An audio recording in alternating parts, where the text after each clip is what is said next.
Welcome to Happy Hour with Jamie and Sarah, where we talk about family, faith, finances, and entrepreneurship. This is episode 1. Here we are. You can find us on Apple, Spotify, and YouTube. Those are our 3 places. This is a new format for us, so we usually are able to cut and edit our videos. We're going to try to not do that with the podcast. So It's different. It's proving to be very challenging. Yes, this is like our 3rd take already. So. No, it's not. It's the first one. Okay, so we wanted to start off by talking about why we want to start a podcast. For us, this has kind of been a long time coming. Mm-hmm. YouTube kind of plays with your heart a little bit. It's been a journey. Yeah. And so I don't know, we've been all over the place with YouTube and quite honestly have never found our niche. Niche yet. However you say it. Well, maybe we should start from the beginning then. Yeah. Tell them why we initially started and kind of just walk them through. Then we're going to tell you why we're starting a podcast and why we're excited about it. Go ahead. Okay. How do we start? So YouTube was born out of just kind of playing around with it for fun. You enjoyed video. We were wedding photographers full time. Mm-hmm. And then we decided to flip houses because we also enjoy interior design and that kind of thing. Real estate, rental properties, investing, all that kind of stuff. Lots of different stuff. And so you were like, let's start a DIY channel while we flip this house. Yep. So we did, and it got a little bit of traction. It was super fun.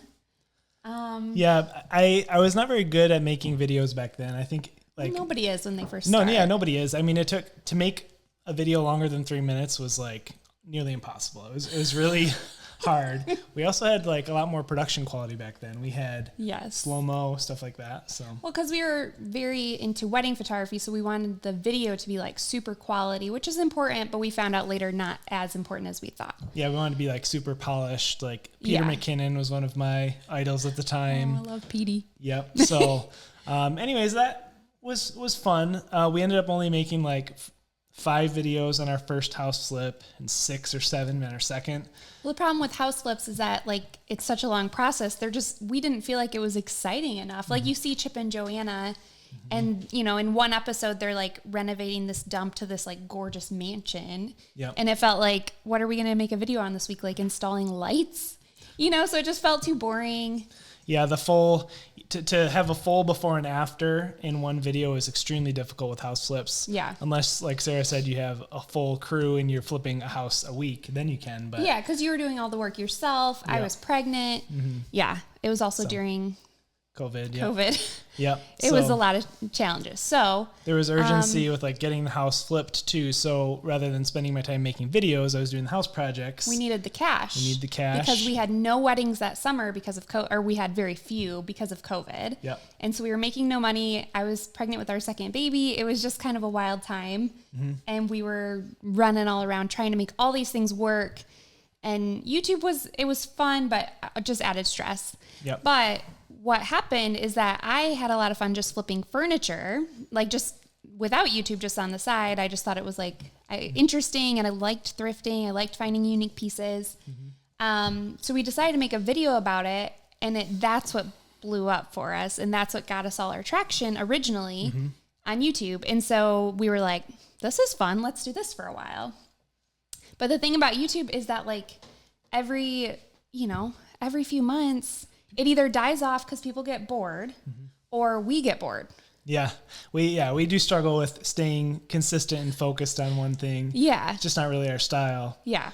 Plus I would say we had a lot of, not copycats, but like the trend caught on. So that's okay. Like part of the thing is that we wanted to teach people, here's a way you can make money. Mm-hmm. If you're struggling, especially during that year, that summer was so hard for people because no one had work and things were getting crazy expensive. And so we were like, if you need to make a few extra $100 a month or $1,000 a month, like here's a way you can do it. Yep. And anyone can do it. Even if you're a stay-at-home mom or you lost your job or you're a kid, like literally anyone could do it. And so we were trying to be helpful. So it's okay that people were ripping us off, but you're saying like other people were making channels. And I mean, the one thing I'm most salty about is a particular YouTuber copied our thumbnail.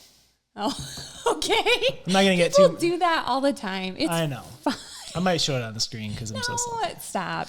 And then, but then also furniture itself ended up getting to be more expensive because people, I think even in our area, were starting to flip more. So it became harder to find pieces of furniture to flip. So Thrifting is cool now. Still is. It wasn't cool a few years, or wasn't as cool. That's true. It's trendy Just to thrift. thrifting in general. I'm not saying because of us or anything, but just because in general. hard times were hard too. Yep. Yeah. So anyways, so we kind of got a little bit, not bored of that, but it was a lot. It was a lot of work to flip furniture too. Yep. Plus we were trying to make videos on it. Plus trying to make money in other ways. Like, it was just a lot. And I, again, was still pregnant and still had another baby at home. And I mean, everybody has that stuff. So, but then the pallets, we found the pallets. How did you find the pallets? Cause you should tell them that. I don't quite remember. I sort of do. She was on Marketplace all the time because she was flipping stuff. And I started to learn about this pallet industry before it like became a thing. I'm not trying to say I like knew it was cool before it was cool, but like kind of did.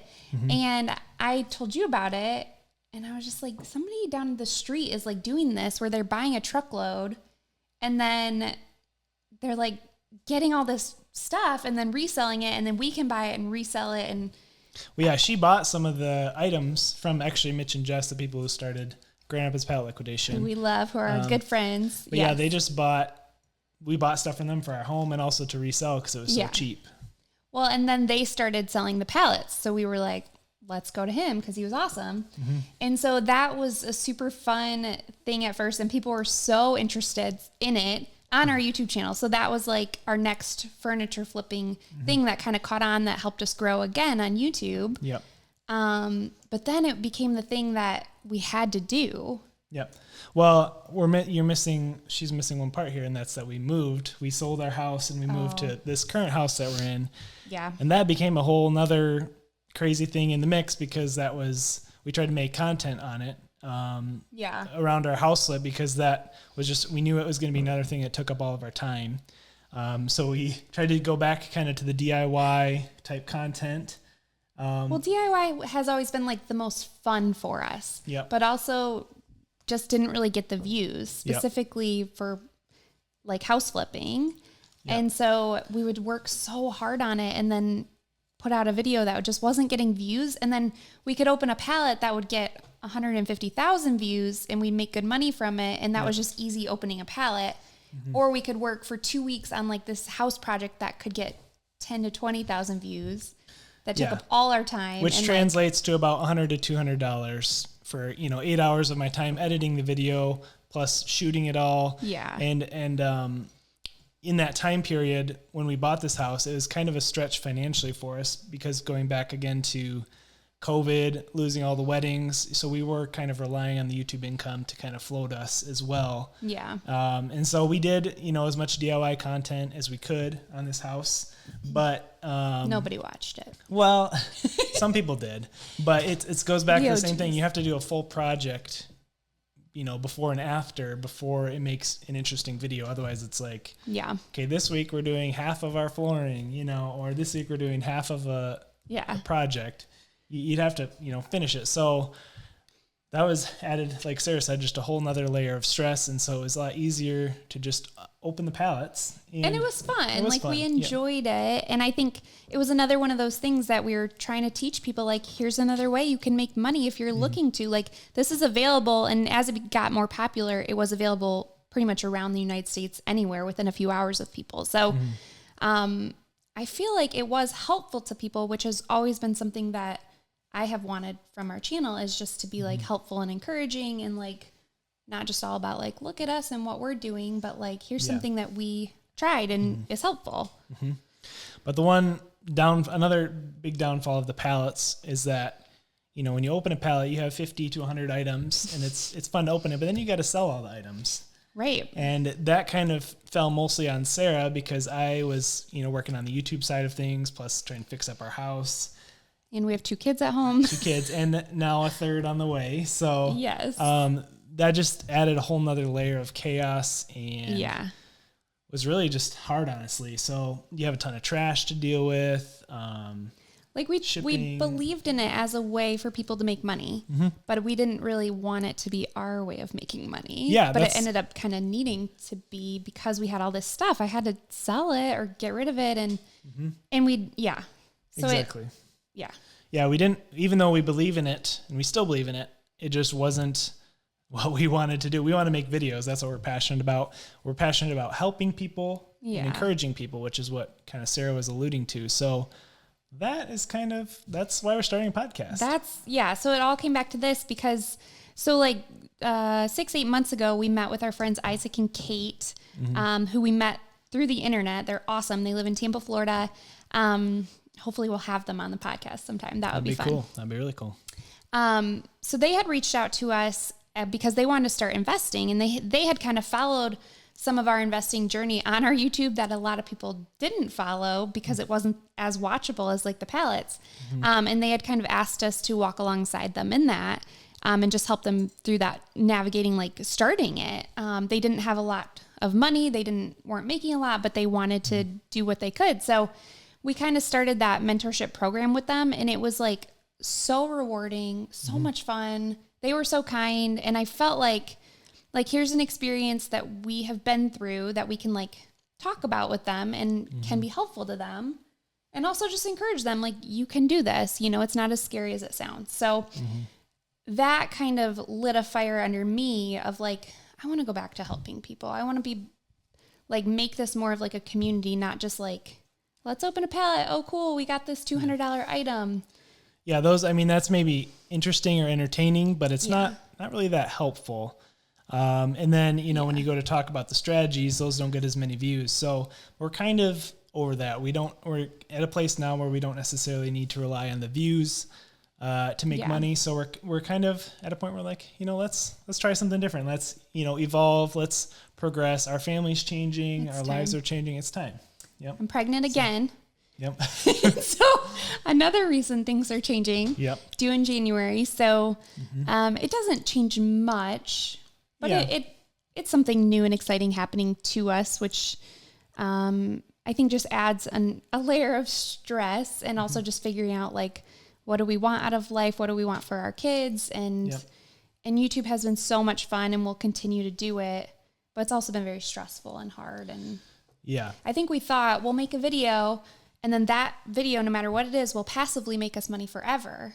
That was the pitch originally. That's what people used to say about YouTube, is that, it's on, the biggest search engine in the world. And so you're going to get views for years to come. But really, if you don't post, you don't make money. Yep. So you're only as good as your last video. Yeah. Which is and a grind. YouTube is still like, totally believe in it. And like, you can for sure make good money from it, but it's a job. It's not passive. And I think that was a little bit of what we thought originally, was like, maybe we can make 100 videos and then, stop for 3 years, but we'll still make the same amount. But like, you still have to continually, be better and make more. And so if we're doing something we actually get satisfaction out of, and we feel like we have a purpose in it, then it's going to be a lot more doable and have longevity to it than just, trying to chase views, essentially. Yes. So that was exhausting, but I feel like we're finally at a place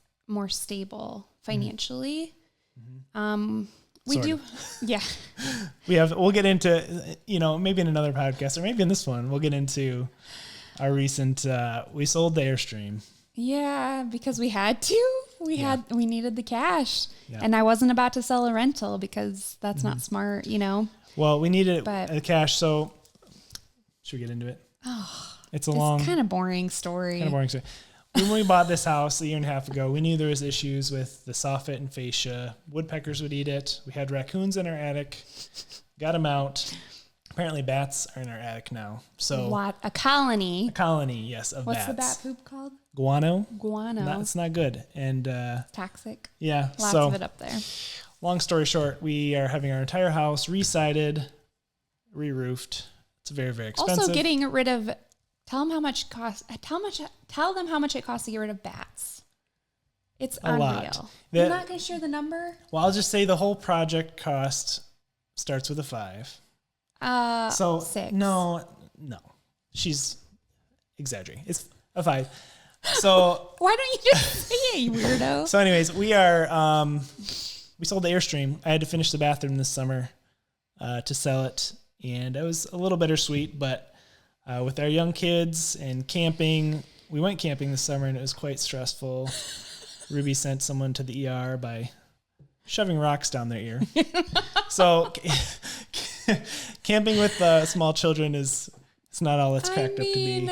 It's good for them. We're outside. It's nature, but it's an incredible amount of work. And I always thought camping is like basically free, but it's kind of just as expensive, I think. It's like a hotel. I mean, if you count the cost of the camper. Yeah, for sure. Yeah. And gas to get there. You get like 10 miles the gallon.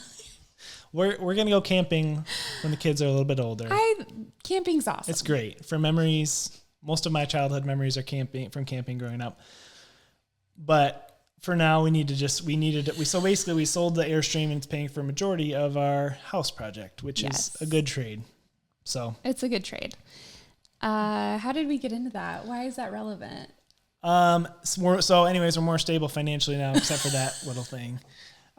Okay.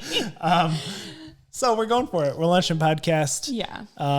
And also kind of going back to, this is another thought I just had, but a lot of my adult friends I've actually met on the internet.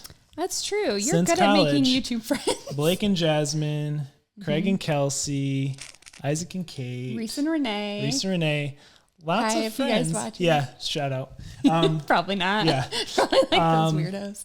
So that's kind of cool. And so there's been a lot of really cool connections through YouTube. And so that's why we want to keep doing it. So just helping people, developing relationships, that kind of thing. So yeah, the internet can be a really powerful, cool place. So if you are, new to our channel and you don't know what we're all about, we're going to talk about some things that we're going to talk about on the podcast. Okay.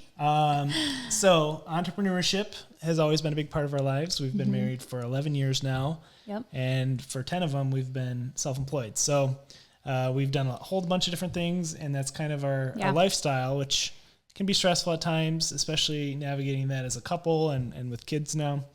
So we're going to be discussing that a lot. But it also has made our life so free and unique in like everything I ever dreamed about. So I'm so thankful for entrepreneurship and all that it's given us. But I think that it's a lot more to carry than people realize. Like having to come up with your own money. Yep. It's all on you. Yep. So, and then along with that goes finances. We've always been passionate about that and investing in real estate, planning for the future. So that's going to be a big part of the podcast.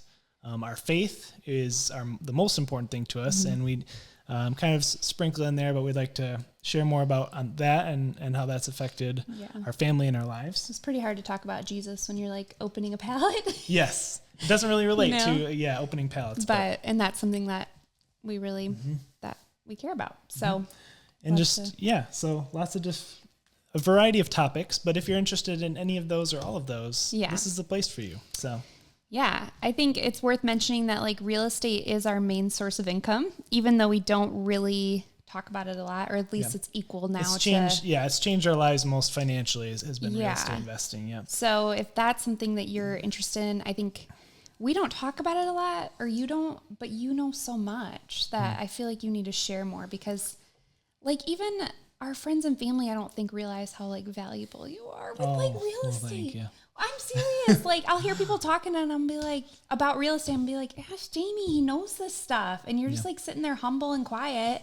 Yeah. And I'm like, dude, you got to speak up. You're so humble, which is a quality I love about you, but also you have this like wealth of information that I think you need to share. So if you have real estate questions, let us know in the comments if you want us to talk more about real estate. That was always kind of a struggle with YouTube as well, because I feel like people, they don't want to hear about something that's going to be, 5 to 10 years and it's going to be really hard, but it'll change your life.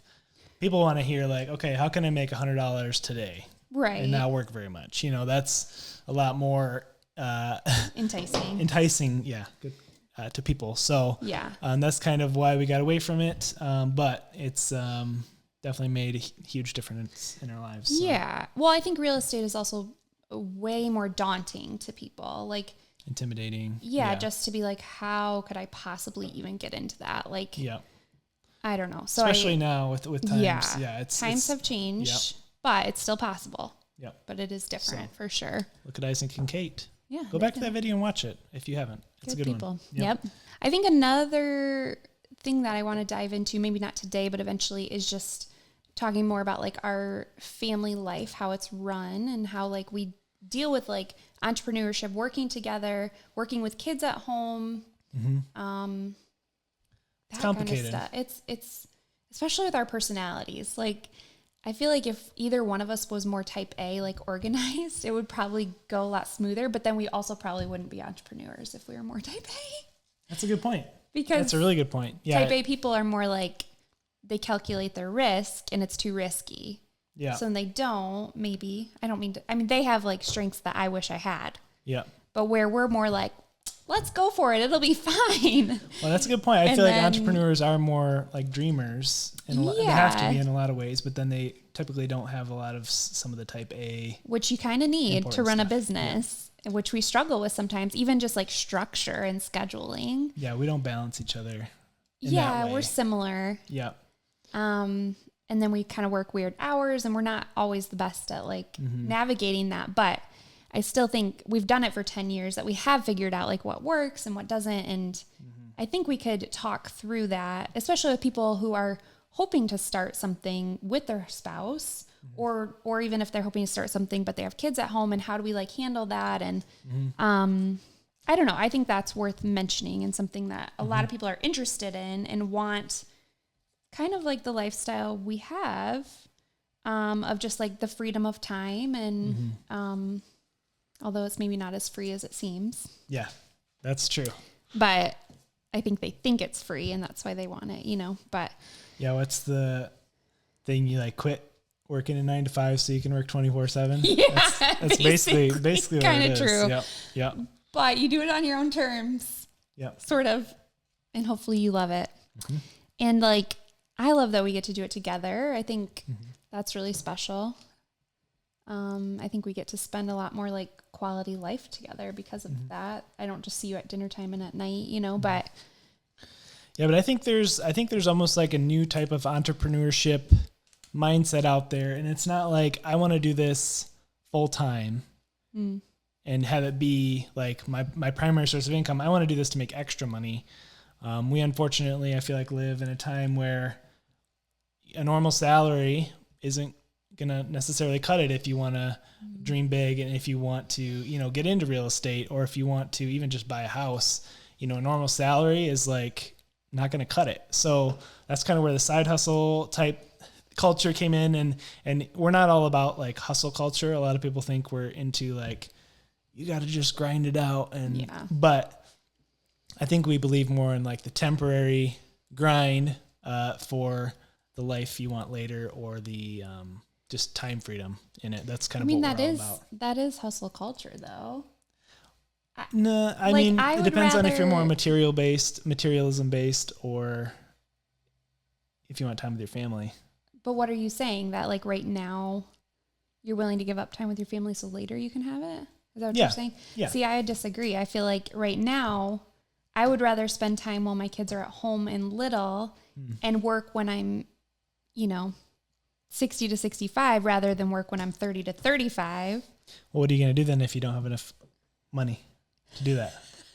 It's tricky. Now? What do you mean? Yeah, like if you want to spend time with your kids now, but you got to go to a job, what are you going to do? I know. Well, then you have your side hustles. But then it might take away from time with your kids. Right. Yeah. You got to work. You got to work. It's kind of a bummer. I know. So kind of a bummer, but I don't believe that you should like work 80 hours a week now so that you can retire and never work when you're 50, because then it's like, well, you might have missed out on your kid's childhood. So if there's a balance in there, but yeah, that's actually something I've been thinking about lately, is that you can have a really honorable, like, why am I doing this? Why am I investing in real estate? Yeah. Why am I working really hard? Well, I want to spend more time with my kids, or I want to leave them a legacy. But then you end up working 80 hours a week. It's kind of like self-defeating, and it's kind of like you're still making a bad choice, even though you have the right mindset or desires. So, you got to navigate that carefully. I think it's really good for your kids to see you work hard, though. Like, yeah, because it's good to work hard. Like, we're Right. meant to work hard right. at times, but we're also meant to rest. Mm-hmm. So, like, I don't know. It's good for your kids to see that in you, to see that drive and that, like, hard work is a good thing. But when that becomes, like, almost like your form of validation or your, like, God of sorts is, like, that you work hard and you're successful, that's when it gets, like, when you're almost, like, addicted to it. Yep. Yeah. Yeah. You can tell we don't have it all figured out. we're still navigating it. Yeah. It's good to talk about, and that's kind of, it's going to be like therapy for us. You think so? No, I don't know, but it's good to think through, your priorities and what you want out of life. And, Yeah. so yeah, that's hopefully it's valuable. You find it valuable and, you join us. So. Yeah. Well, thank you guys for listening. If you have, up to this point or watching, if you made it to the end, that's impressive. Yes. So, stay yeah. tuned. What's like the schedule here? What are we thinking? Oof. I don't know. Can we commit to a schedule? We have a babysitter once a week where we can sit and record. So it'd be nice to have one episode a week. But that might be a lot. As you can see, our type A is like, don't schedule any, like our anti-type A is like, we'll figure it out. Yes. Where type A would be like every Monday, but we're going to be committed. We're going to try our best. We're going to try our best. And thanks for sticking along, guys. Thanks for sticking out with us. I think it's going to be valuable. We're going to have fun with it. So yeah, let us know, like, if you're watching this on YouTube, comments below about what you hope we talk about, what you'd be interested in. Like Jamie said, we definitely don't have it all figured out. We're not trying to sit here being like, we have this valuable thing to offer you. It's more just like, we have gone through different things in life that we think we could talk through and that other people could relate with, and that could be encouraging in itself. So, let us know what you're interested in. I think we're going to sign off now, guys. We've rambled enough. Okay. We'll see you next time. Thanks for watching. Bye. And listening. Bye.